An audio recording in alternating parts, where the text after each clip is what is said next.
healthy food. And that just blew me away. So I wasn't really paying attention to GMOs until that day. And it made me realize that we're all going to be affected in Hawaii, and that the Hawaiians one day was going to be affected.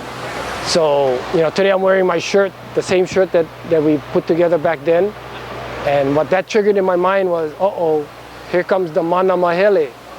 And for us as Hawaiians, that's not good. The first mahele was over our land, and they took all of our lands, and now they're coming to take our mana. So when they started going after our taro, they thought that they were just doing another plant.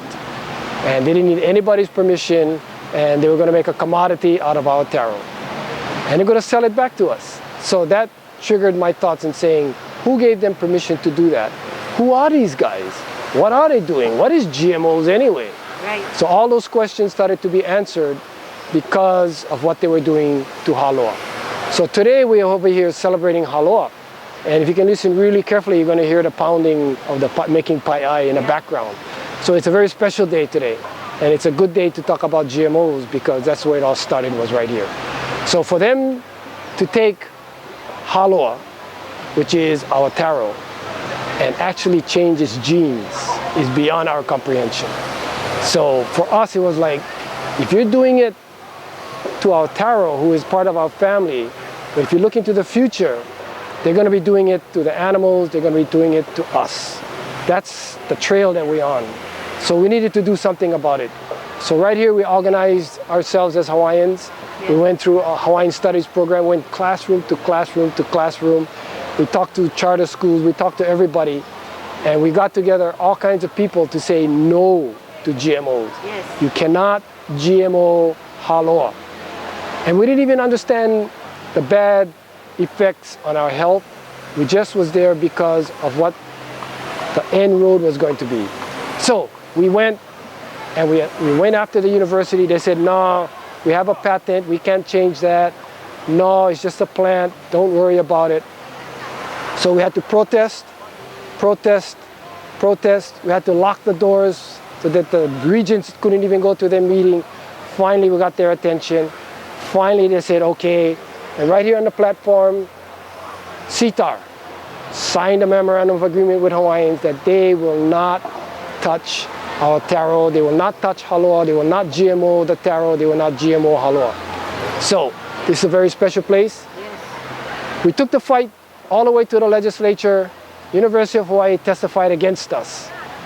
We wanted everybody not to touch Haloa. We wanted a law that says nobody, corporations included, could not touch Haloa. University testified against us. So, they were talking two sides of the mouth. So we're back here again today. We're going to ask them again to follow up and make sure they sign the memorandum again.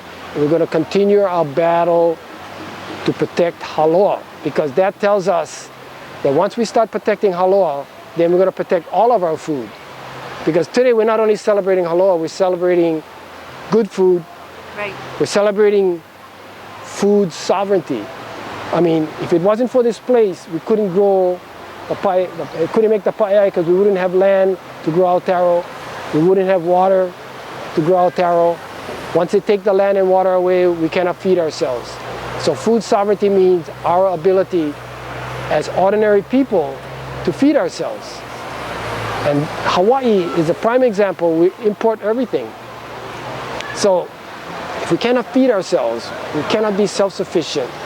And especially Hawaiians, we're seeking sovereignty. If we cannot feed ourselves, we'll never get to that sovereignty that we're trying to get to. So we start with food sovereignty. And if we can produce our own food, that's one step towards Hawaiian sovereignty. It's critical for us to have the water, and we can't put chemicals in the water. All these guys living up here needs to treat our rivers as being sacred so our taro can grow.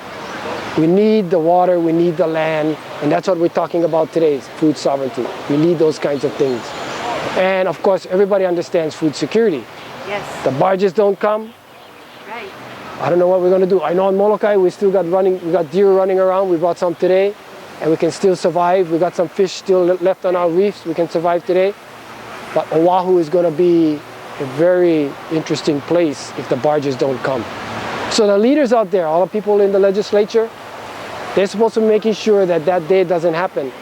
They're supposed to be protecting our food, ag lands, but they're putting houses on it.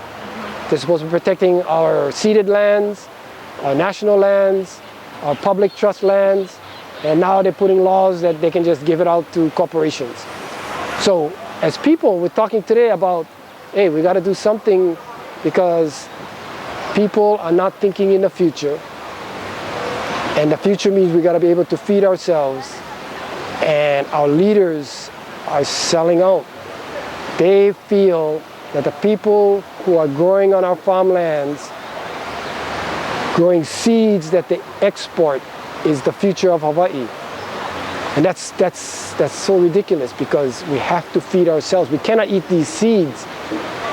So the lands that we're supposed to be growing food on, they're either putting houses on it or they're giving it to corporations that are growing seeds on it. Poisoning it. And the way they're growing it, hey, on Molokai, we live with it every single day. The land, the people who are growing these seeds, monocropping, they kill the soil. We were taught that in order to grow food, you have to grow soil. That's what we were taught. And that was taught to us by CITAR. Today, CITAR is teaching people how to make the soil sterile so they can monocrop and then put the chemicals that they need to make every single plant the same. And we see that on Molokai every day. And then they don't do any best management practices. The fields are bare. If you're killing the soil, what's it doing to the people? Well, you know, it's like the fields are bare. They plow it up 4 times a year. They plow it up. The soil is getting finer and finer. And Molokai has tremendous winds and it goes into the air. We're driving by every day. We got to roll up our windows. Kona wind comes. All the dirt comes into our houses. So we got unreal asthma problems.